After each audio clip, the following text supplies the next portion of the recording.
Assalamualaikum warahmatullahi wabarakatuh. Ya Rabbi bil Mustafa balligh maqasidana waghfir lana ma madha ya wasi'al karami.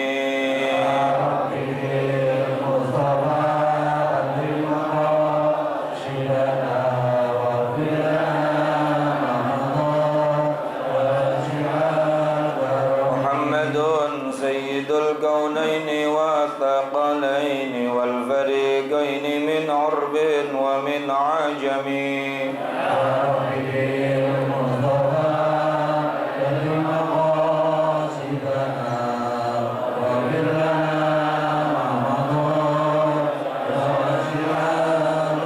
نبينا الآمر النهي فلا أحد أبر في قول لا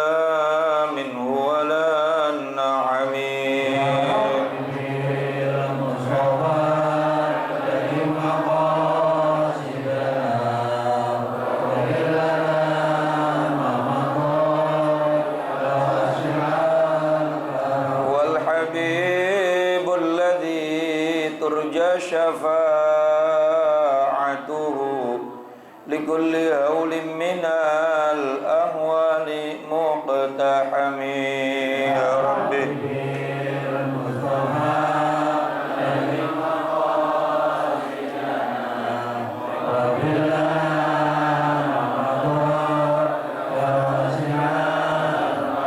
اللهم صل وسلم وبارك عليه الحمد لله وكفى الصلاة والسلام على عباده الذين اصطفى وعلى آله وصحبه أهل الصدق والوفاء أما بعد. Hadratil Mukarram yang mulia, para alimil ulama, para guru-guru kita, Kiai Haji Dr. Andes Muhammad Ja'far, Kiai Haji Ahmad Habibi Abdul Rashid Ramli, Kiai Haji Farah Furqan Mukarrabin Yusuf, semoga beliau semua sehat afiat, panjang umur dan berkah ilmunya buat kita semua, amin. Ketua Majelis Ta'lim Ukhuwah Islamiyah Bapak Haji Basrain Ustaz Haji Muhammad Tahir, Ketua Masjid Babur Rahim Ustaz Haji Muhammad beserta jajaran pengurusnya, serta seluruh para jamaah, bapak-bapak, ibu-ibu dan saudara-saudaraku yang dimuliakan Allah Subhanahu wa taala. Tanpa berpanjang kalam, kita lanjutkan kembali pembahasan kitab kita. Kembali kita baca suratul Fatihah. Mudah-mudahan Allah memberikan kita ilmu manfaat yang bisa membuat kita hidup selamat dunia sampai akhirat. Al-Fatihah bil qabul wa ila hadratir rasul ala hadhihi niyyah wa ala kulli niyyatin salihah wa ala man nawas salafus salih wa ila hadratin nabiyil mustafa sayyidina wa habibina wa syafi'ina wa maulana Muhammadin sallallahu alaihi wa alihi wa sahbihi wa sallam wa ala alihi wa zawjihi wa dhurriyyatihi wa libaitil kiram, khususan ila ruhi muallifil kitab al-imam Sayyidi Syekh Zainuddin bin Ali al-Malibari al-Fannani wa Sayyidi Syekh Nawab bin Umar al-Jawi al-Bandani wa usuli ma qura'i ma dawal huquqi alaihim ajma'in an Allah yu'id darajatihim fil jannah wa yu'idu alaina min barakatihim wa asrarihim wa anwarihim wa ulumihim wa nafahatihim fid dini wad dunya wal akhirah wa ila arwah walidina wa abaina wa jami'il muslimina wal muslimat wal mu'minina wal mu'minat al ahya'i minhum wal amwat wa ila hadratin nabiy al Fatihah. Bismillahirrahmanirrahim. Alhamdulillahi rabbil alamin arrahmanir rahim maliki yaumiddin. Iyyaka na'budu wa iyyaka nasta'in ihdinas siratal mustaqim siratal ladzina an'amta 'alaihim ghairil maghdubi 'alaihim waladdallin. Rabbil firli wa liwalidayya.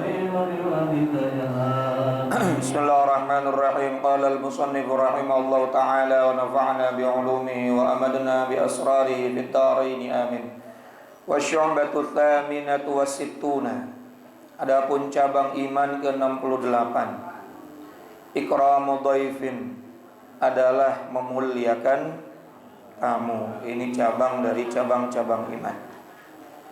Ai ihsanu diyafatin man ata ilaihi taliban lil ikrami, yakni melayani dengan baik untuk orang yang datang kepadanya dengan tuntutan penghormatan. Kal gharib, bahkan seperti musafir, orang yang tidak dikenal. Kalau dia datang sama kita, ke rumah kita, dan dia baik-baik datangnya, maka ada kewajiban bagi kita untuk memuliakan mereka. Apalagi yang kenal, apalagi yang kita hormati. Bil bishri, dengan cara apa? Murah senyum yang pertama. Fi wajhihi, di dalam wajahnya, bermanis muka. Datang tamu cembetut baik. Tahu sih tamunya ujung-ujungnya pinjam 100. Tamunya mau ngajakin main PS, pinjam 100. Wa thayyibil hadits. Kemudian cara memuliakan tamu yang kedua adalah dengan bertutur kata yang baik. Ma'ahu, bersamanya, ngobrolnya yang enak. Wa ta'jili ma hadara indahu, dan selekas mungkin mengeluarkan jamuan makanan atau minuman yang ada pada dirinya. Jangan lama-lama tuh dikeluarinnya, udah sejam baru dikeluarin. Sampai tamunya bilang, di sini mati air ya. Kagak, itu hidup pamnya, mau kamar mandi disindir-sindir sama tamu. Cuek baik. Giliran keluar air putih, perasaan gak ada yang kesurupan. Wa qiyamihi binafsihi fi khidmatih. Kemudian sebisa mungkin melayani tamu tersebut dengan tangannya sendiri, dengan dirinya sendiri. Walaupun dia punya pembantu, ya pembantu cukup saja menyuguhkan sampai ke depan tamu, tapi nanti pada saat sudah sampai, ya tangannya sendiri yang ngelayanin tamu itu. Diambilin makanannya, disuguhin, dikasih, dan seterusnya. Ini diantara ikramud dhaif. Apa? Ikramud dhaif, memuliakan tamu. Masya Allah. Senyum, ngomongnya yang enak, segala mungkin kalau ada hidangan hidangkan, dan kalau bisa dengan tangan sendiri.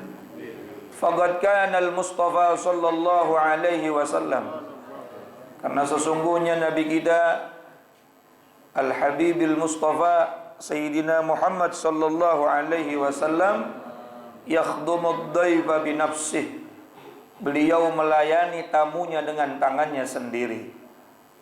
Ya Allah, Rasulullah adalah manusia yang paling memuliakan manusia. Jangankan tamunya, musuhnya saja dimuliain sama Rasulullah, apalagi tamunya. Luar biasa. Nabi orang yang gak pernah bikin kecewa orang lain. Suatu ketika ada sahabat yang kerja di perkebunan anggur. Ada yang mengatakan dia seorang budak, ada yang mengatakan dia orang miskin yang gak punya apa-apa.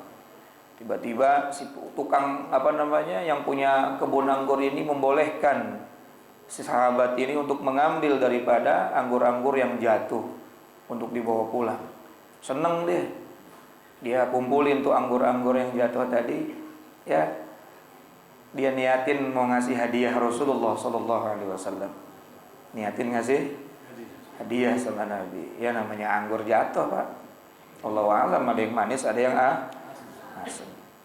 Nabi lagi kumpul sama para sahabat, dia datang kasih hadiah sama Rasulullah sallallahu alaihi wasallam anggur-anggur tersebut. Diterima oleh Nabi dengan senyum, dengan bahagia. Jazakallah khair, makasih banyak. Nabi disuruh mencicipi anggur tersebut. Bukan mencicipi, menghabiskan semua anggur tadi. Sahabat kanan kirinya ngomong, biasanya kalau ada apa-apa Nabi selalu berbagi nih, selalu nawarin. Ini diambil semua, semuanya dimakan. Waduh, yang ngasih seneng, Pak, dimakan semua sama Rasulullah.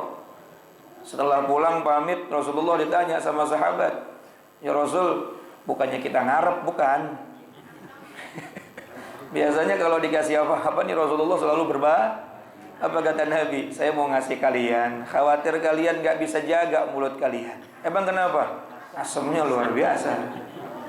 Ntar orangnya masih ada, lu bilang asem lagi.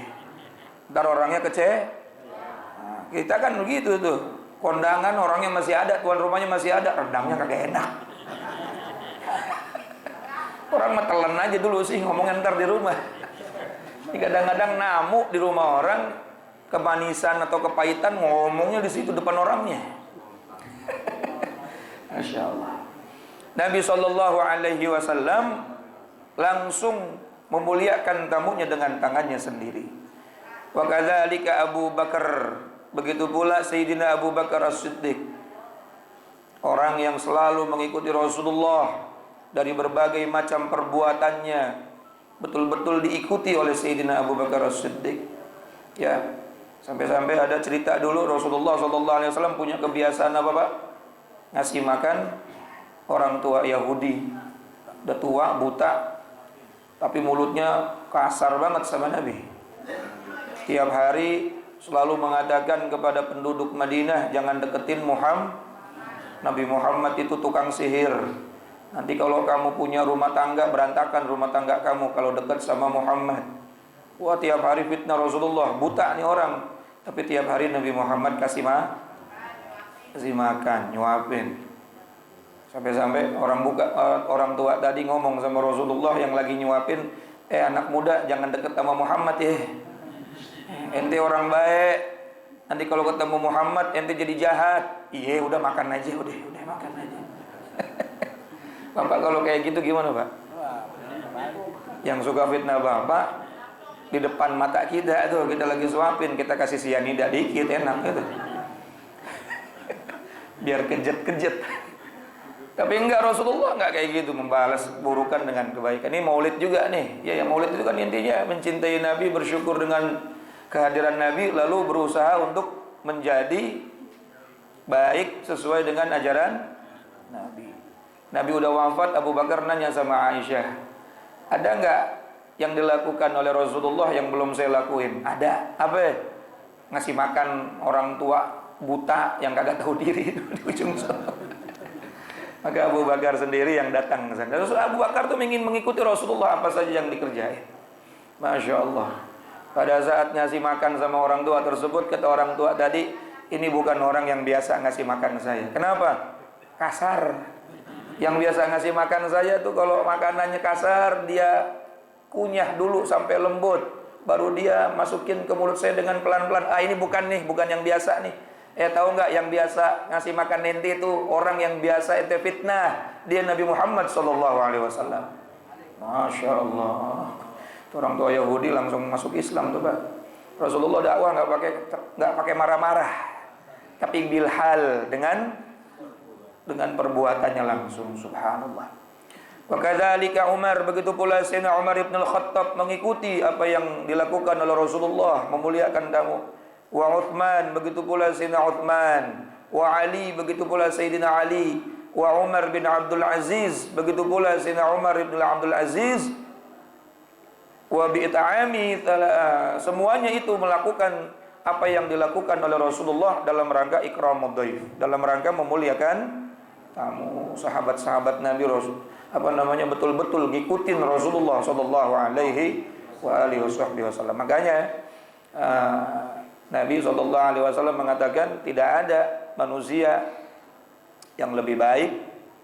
Andai hari ini ada orang yang paling alim, paling soleh, paling taqwa, melebihi ketakwaan para muhajirin dan ansar, melebihi imannya Abu Bakar Siddiq dan seterusnya. Karena mereka betul-betul ngikutin Nabi sesungguhnya, betul-betul mengikuti ucapannya, perbuatannya dan kelakuannya. Masya Allah. Kalau kita lagi belajar, kayak jangan belagu kita.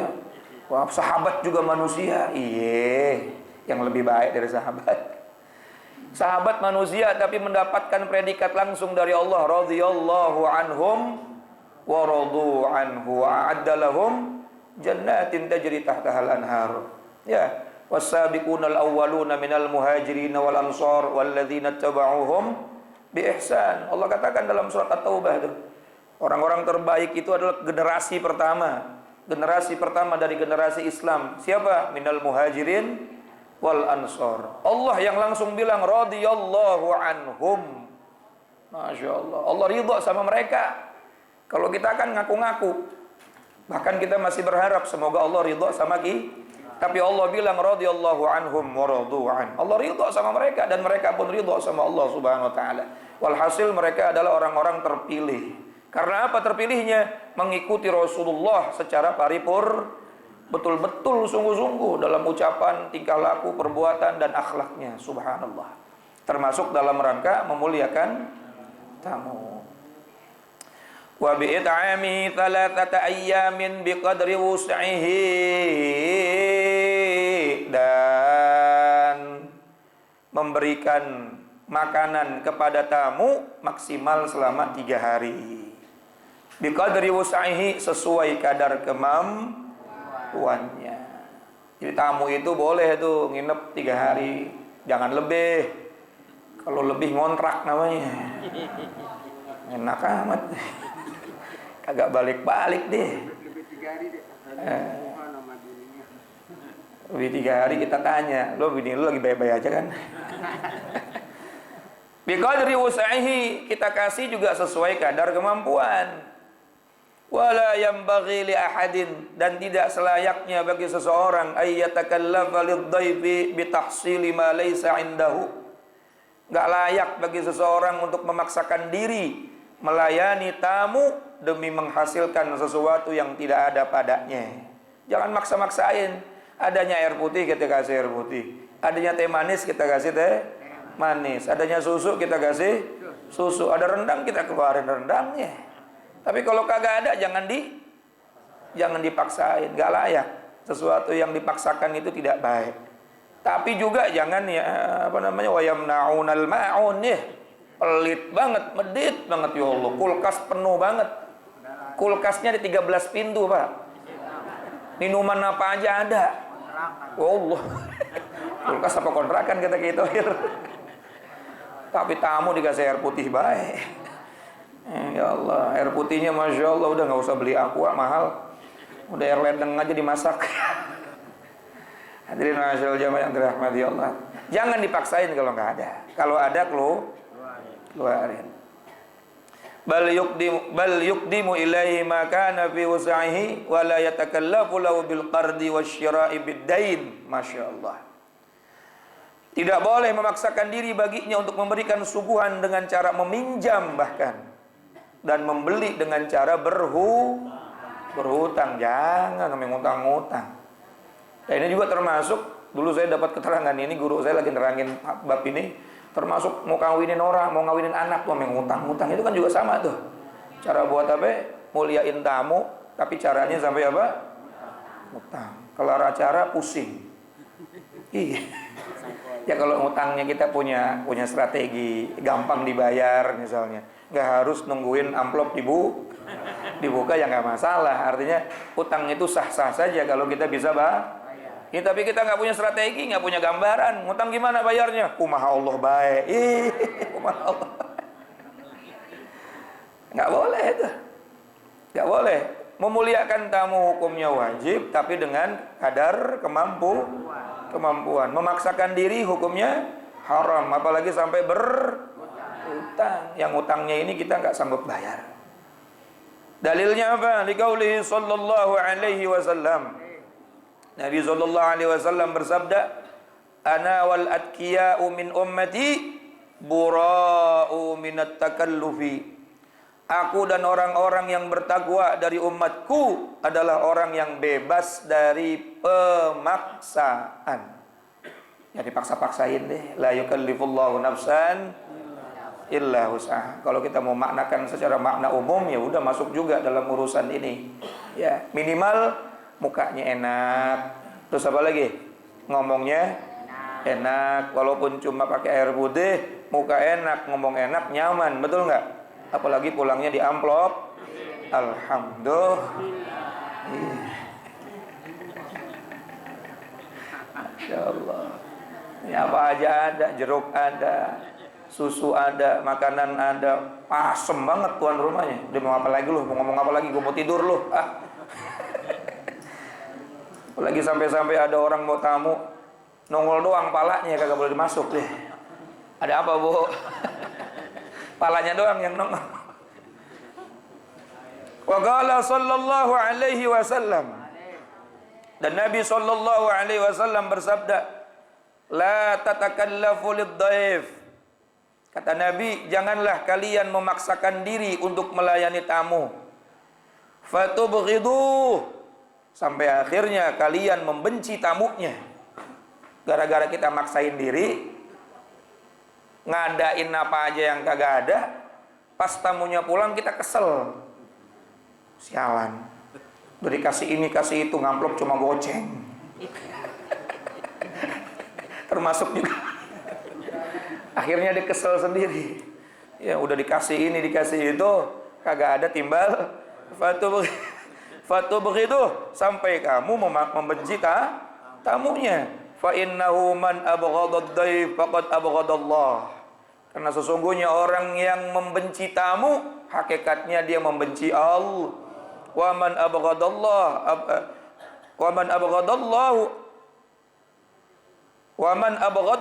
abghadallah. Dan siapa saja yang membuat Allah murka, maka ia akan dimurkai oleh Allah Subhanahu wa taala.